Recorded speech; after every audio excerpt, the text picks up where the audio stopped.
الحمد لله نحمده ونستعينه ونستغفره ونؤمن به ونتوكل عليه ونعوذ بالله من شرور أنفسنا ومن سيئات أعمالنا من يهده الله فلا مضل له ومن يضلله فلا هادي له ونشهد أن لا إله إلا الله وحده لا شريك له شهادة تكون للنجاة وسيلة ولرفع الدرجات كفيلا ونشهد أن سيدنا وحبيبنا وشفيعنا وروح أرواحنا وطبيب قلوبنا وقرة أعيننا محمدا عبده ورسوله قال الله تبارك وتعالى في القرآن المجيد والفرقان الحميد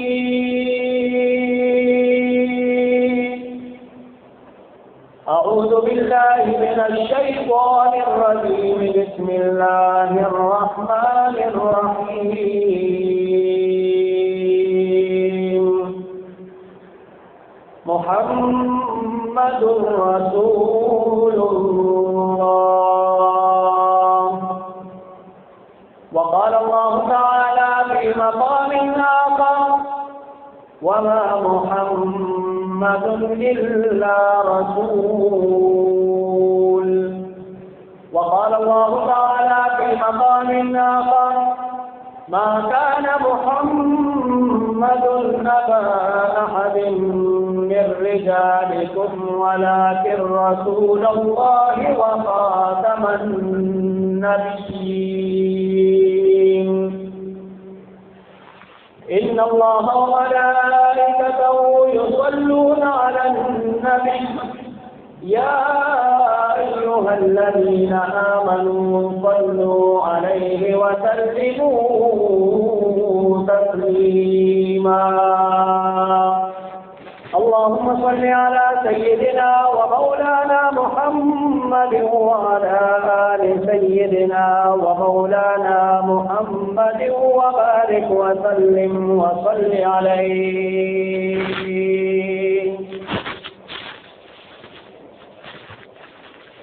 میرے واجب الاحترام محترم بھائیوں، گھروں کے اندر سننے والی محترمہ ماؤں اور بہنوں،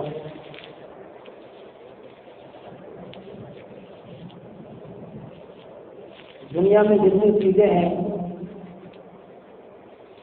ساری کی ساری اللہ تعالیٰ کی مخلوقات ہے. جتنی بھی چیزیں ہیں آسمانوں میں، زمینوں میں، آسمان اور زمین کے درمیان خلاؤں میں، سمندروں میں، جنگلات میں، غرب جو بھی چیزیں ہیں، جتنی بھی چیزیں ہیں، جتنی مخلوقات ہیں، خود آسمان ہے، زمین ہے، پہاڑ ہے، پانی ہے، یہ ساری کی ساری اللہ تعالیٰ کی مخلوقات ہے. لیکن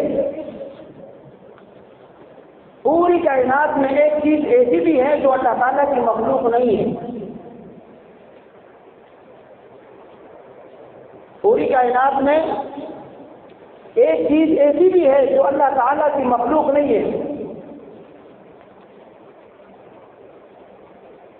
ذہنوں میں یہ بات آ سکتی ہے کہ ساری چیزیں اللہ تعالیٰ کی مخلوق ہے، پھر جو چیز مخلوق نہیں ہے وہ کیا چیز ہوگی؟ اور مزے کی بات یہ ہے کہ وہ چیز ہر گھر میں موجود بھی ہے.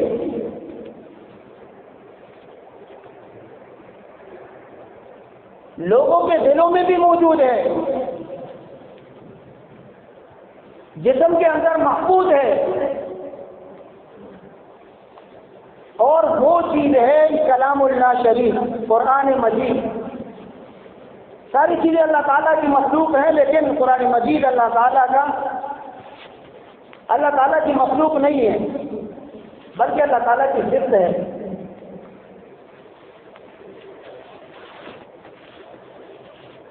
اس کلام پاک سے میں نے تقریباً 3 آیت مبارکہ آپ حضرات کے سامنے تلاوت کی۔ پہلی آیت محمد رسول اللہ،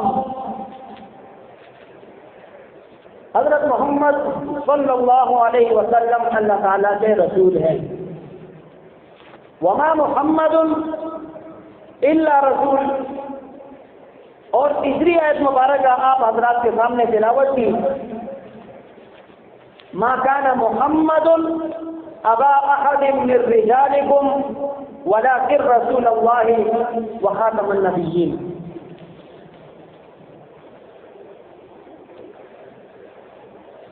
بالخصوص اس آیت مبارکہ کے اندر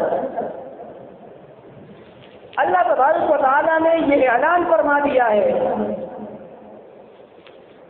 کہ ما كان محمد ابا احد من رجالكم، کہ حضرت محمد صلی اللہ علیہ وسلم تمہارے مردوں میں سے کسی کے باپ نہیں ہیں، ولیکن رسول اللہ، لیکن اللہ تعالیٰ کے رسول ہیں، وخاتم النبیین، اور آخری پیغمبر ہیں۔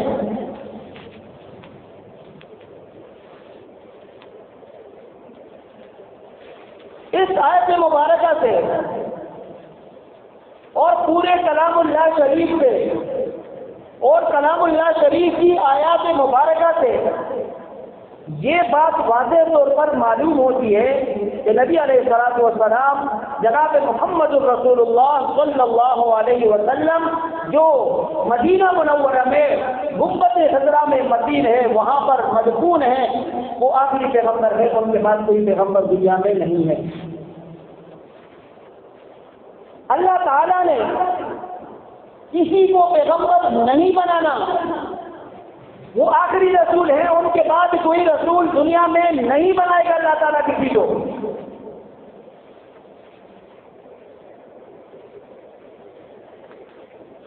لیکن ہم یہ سنتے آ رہے ہیں، دیکھتے ہیں محلوں کے اندر، ملک پاکستان کے اندر، بیرون ممالک میں کچھ ایسے شرپسند عناصر موجود ہیں جو نبوت کا دعویٰ بھی کرتے ہیں، اور بعض لوگ ایسے ہیں جو نبی علیہ الصلوۃ والسلام کے آخری رسول ہونے کے بعد کسی اور کو بھی یہ منصب دینا چاہتے ہیں۔ تو اللہ تعالیٰ نے واضح طور پر یہ اعلان فرما دیا، ولیکن رسول اللہ وخاتم النبیین، نبی علیہ الصلوۃ والسلام کے بعد کوئی نبی دنیا کے اندر نہیں آئے گا۔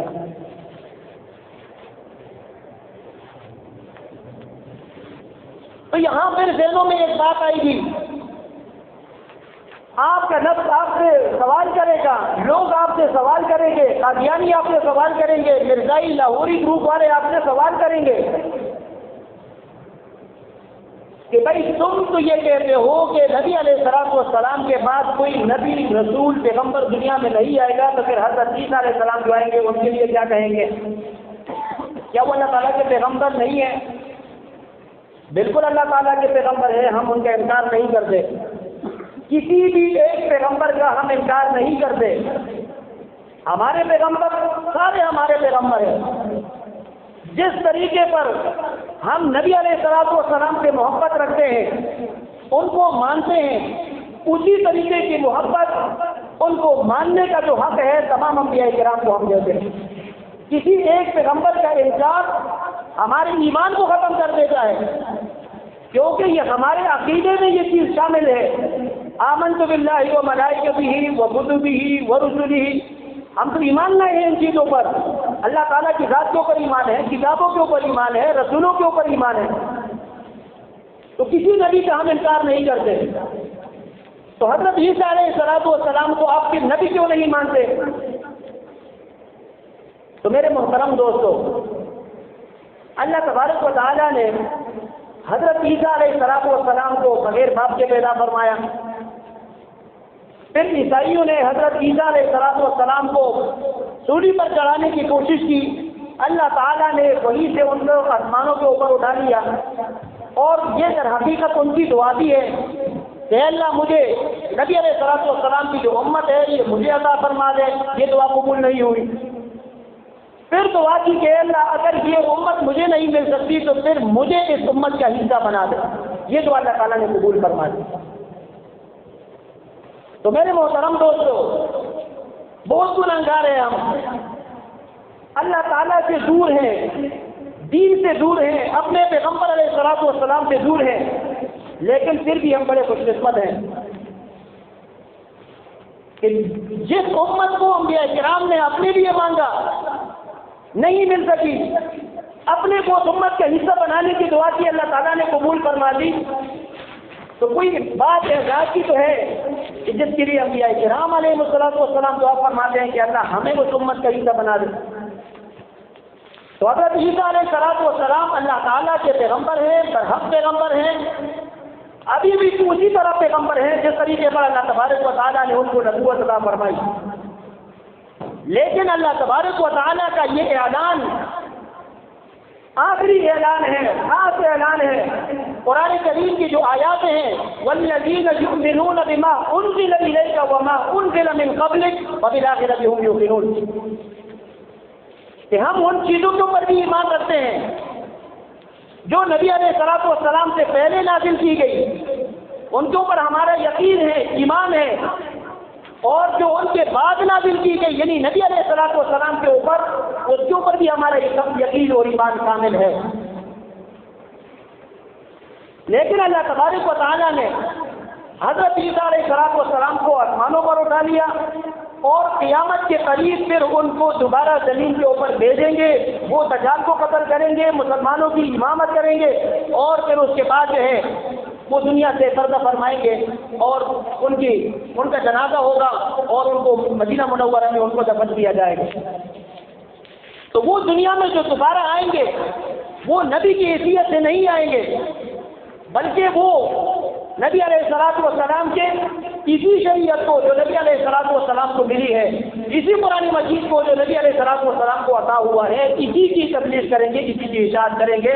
اپنا کتاب نہیں لے کے آئیں گے، اپنا شریعت نہیں لے کے آئیں گے، بلکہ اس امت کا ایک فرد بن کر وہ دنیا کے اوپر دوبارہ آسمانوں سے اتریں گے.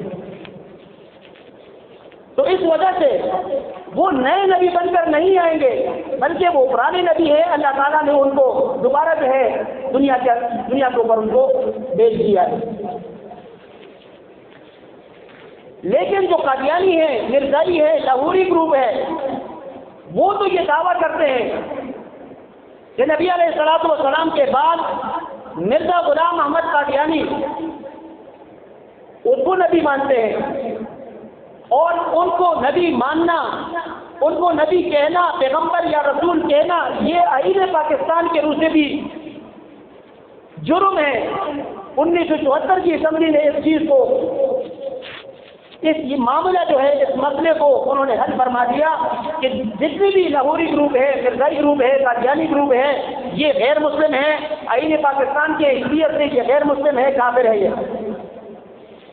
پھر انہوں نے اپنے آپ کو مسلمان، ابھی تک وہ اپنے آپ کو مسلمان کہتے ہیں کہ بھائی قرآن مجید ہم یہ پڑھتے ہیں، کلمہ ہم یہ پڑھتے ہیں، اور اس کے باوجود ہمیں جو ہے غیر مسلم کہا جا رہا ہے. ہمیں مسلمانوں کی جو شاعر ہے مسجد کے محراب ہے، محراب نہیں بنانے دیتے، ہمیں مینار ہے، مینار نہیں بنانے ہمیں دیتے.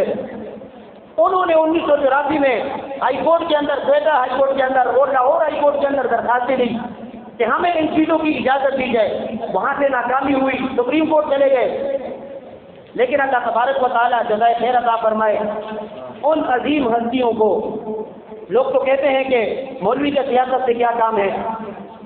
اگر علماء کرام سیاست کے اندر نہ ہوتے تو یہ ملک اب تک جو ہے کافروں کے قانون کے مطابق ہو جاتا. اب تو الحمدللہ کچھ قانون ایسے ہیں جو اسلامی قانون ہے، یہ ختم ہو جاتے ہیں، اور اس کی کوشش گزشتہ حکومتوں میں کی گئی ہے.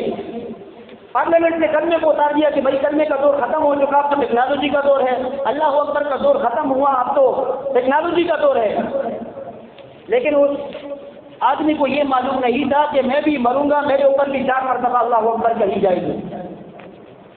تو میرے محترم دوستو، سپریم کورٹ سے بھی علماء کرام نے محنتیں کی، کوششیں کی، بیس مباحثے ہوئے، اور اس کے بعد غیر قادیانیوں کو وہاں سے بھی منع کیا گیا کہ آپ کسی اسلامی شاعر کو استعمال نہیں کر سکتے۔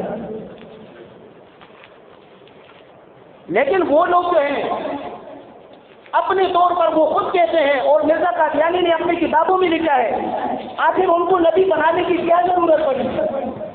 خود اپنی کتابوں میں لکھا ہے، حوالے موجود ہیں، ان سارے حوالوں کے ساتھ وہ یہ کہتا ہے کہ مجھے سمجھ نہیں آتی میں پڑھا ہوں یا میرا باپ پڑھا ہے۔ اور یہ بات کیوں کہی کہ انگریز نے جو برطانوی لوگ ہیں ان کی ہمارے اوپر جو مہربانیاں ہیں، میں ان کو کس طریقے پر میں کن الفاظ سے میں ان کو یاد کروں؟ وہ میری اتنی تعریف کرتے ہیں کہ میری باپ کی تعریفیں پیچھے رہ جاتی ہے، اور میری باپ کی اتنی تعریفیں کرتے ہیں کہ میری تعریفیں جو ہے وہ پیچھے رہ جاتی ہے۔ تو انگریز نے مسلمانوں کے ذہنوں سے نبی علیہ الصلوۃ والسلام کی محبت کو ختم کرنے کے لیے ان کو تلاش تھی کہ ہمیں کوئی ایسا بندہ ملے جو ہمارا فرما بردار بھی ہو، اور اس چیز کو مسلمانوں کے اندر سے مسلمان ہو کر کلمہ پڑھ کر قرآن ہاتھ میں پکڑ کر لوگوں کو بتا سکے کہ یہ جو میں بات کر رہا ہوں یہ تو میں اسی قرآن سے کر رہا ہوں، اور جو دلیل میں دے رہا ہوں اسی قرآن مجید سے میں دے رہا ہوں۔ انہوں نے غلام محمد قادیانی کو اس سے پہلے ان کے والد کو گورنمنٹ کا لکھا دے، اور انہوں نے بہت ساری ایسی اپنی کتابوں کے اندر یہ باتیں لکھی ہے کہ ہمارے اوپر ایک خاص مہربانی ہے، اور 1857 کے اندر جو مسلمانوں کی جنگ ہوئی تھی ساتھیوں کے ساتھ، انگریزوں کے ساتھ، اس جنگ میں مسلمانوں کے خلاف 50 گھوڑے اور گھوڑ سوار دیے، انگریز کو دیے، مسلمانوں کے خلاف دیے، اور پھر درخواست لکھی کہ ہمیں ایسے چٹیاں لکھی جائے تاکہ ہم لوگوں کی دکھا سکیں کہ ہم واقعی انگریز کے وفادار ہیں، اور پھر اس کے نتیجے میں ان کو جزائیں ادا کی گئی، اور غلام محمد قادیانی کو انہوں نے نبی بنایا کہ آپ نبوت کا دعویٰ کریں، اس سے 2 کام ہمارے لیے آسان ہو جائیں گے، مسلمانوں کے خلاف 2 کام ہمارے لیے آسان ہو جائیں گے۔ پہلا کام یہ ہوتا ہے کہ نبی علیہ السلام کی جو محبت ہے لوگوں کے دلوں میں وہ کم ہو جائے گا، اور دوسری جو محنت ہے ان کی کوشش ہے وہ کوشش یہ ہے کہ جہاد کا جو جذبہ ہے وہ لوگوں کی طرف کر جائے گا۔ جب لوگ دیکھیں گے کہ ایک مسلمان ہے اور وہ یہ کہہ رہا ہے کہ انگریز کے بول پہ بھرتی ہونا حرام ہے، نہیں بھرتی ہو سکتے آپ، تو لوگ اس چیز کو جو ہے وہ برا مانیں گے اور ہمارے بول کے اندر بھرتی ہوں گے۔